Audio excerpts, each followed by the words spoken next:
Realme C67 ফোনটা official ভাবে বাংলাদেশে লঞ্চ হয়ে গিয়েছে আর এই ফোনটা লঞ্চ হওয়ার পরে আমাদের মাথা নষ্ট করে ফেলেছে বিকজ এই ফোনটার প্রাইসিংটা আসলে মাথা নষ্ট করার মতো। গাইস 108 মেগাপিক্সেলের ক্যামেরার সাথে আসা Realme C67 4G স্মার্টফোনটার জন্য বাংলাদেশে Realme প্রাইস রেখেছে 22,999 টাকা, মানে দাঁড়াচ্ছে গিয়ে 23,000 টাকা দিয়ে একটা 4G স্মার্টফোনকে কিনতে হচ্ছে আমাদের, যেখানে কিনা শুধুমাত্র 8 মেগাপিক্সেলের একদম বিলো অ্যাভারেজ টাইপের ক্যামেরা সেটআপ থাকছে। তার পাশাপাশি শুধুমাত্র 90 হার্জের IPS LCD প্যানেলের ডিসপ্লেকে ইউজ করেছে Realme।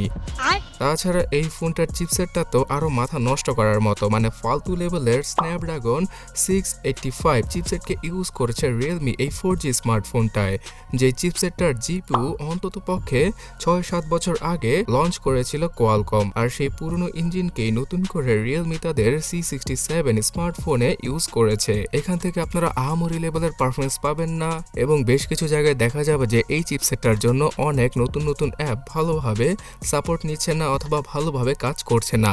এছাড়া এই চিপসেটটার জন্য ডিসপ্লের ফুল গ্রাফিক্সটা পাওয়া যাবে না এই Realme C67 স্মার্টফোন থেকে, মানে 23,000 টাকা বাজেটে এইরকম চিপসেটের স্মার্টফোন আমরা Realmeর মতো ব্র্যান্ড থেকে দেখতেই চাই না। আর গেমিং এর কথা কি বলবো, এই ফোনটা দ্বারা গেম না খেললে ভালো হয়। পাবজির মতো গেম শুধুমাত্র 25 থেকে 30 FPS এ খেলতে হয়, মানে সেই গেমটা খেলা থেকে না খেলাই ভালো।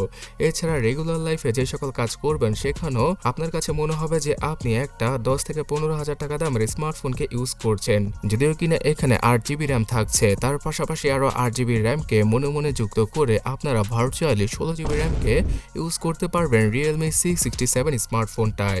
এই স্মার্টফোনটাতে 128GB ইন্টারনাল মেমোরি থাকছে, দুইটা 4G সিমের পাশাপাশি একটা SD কার্ডকে 1000GB পর্যন্ত অথবা 512GB পর্যন্ত ইউজ করা পসিবল হবে Realmeর এই ডিভাইসটাতে।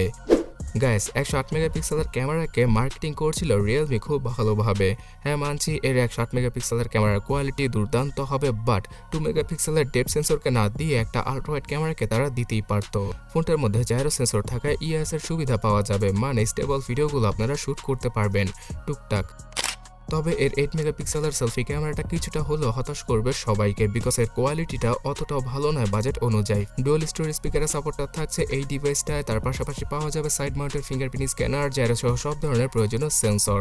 কিন্তু গাইস এই স্মার্টফোনটার NFC সেন্সরটা হয়তো বাংলাদেশে তেমন একটা কাজে আসবে না, বিকজ NFC পেমেন্টটা ম্যাক্সিমাম জায়গায় আমরা দেখতে পাই না।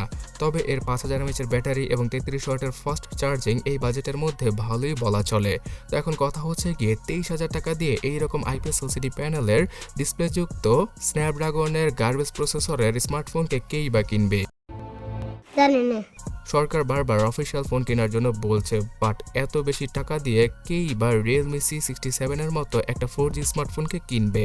ইন্ডিয়ান মার্কেটে এই ফোনটারই 5G ভেরিয়েন্টটা পাওয়া যায় শুধুমাত্র 12 থেকে 13,000 রুপিতে, আর সেখানে বাংলাদেশের মার্কেটে ডাবল টাকা দিয়ে আমাদেরকে এর 4G ভার্সনকে কিনতে হবে অফিসিয়াল ভাবে। এমনটা চলতে থাকলে কেউই অফিসিয়াল ফোন কিনবে না, বিকজ আনঅফিসিয়াল ভাবে এটা থেকেও 2 গুণ ভালো 5G স্মার্টফোন পাওয়া যায় মার্কেটে। সো এই বিষয়ে আপনার কি মতামত অবশ্যই কমেন্টে জানাবেন, আর সাবস্ক্রাইব অথবা ফলো না করে কেউ যাবেন না। ধন্যবাদ।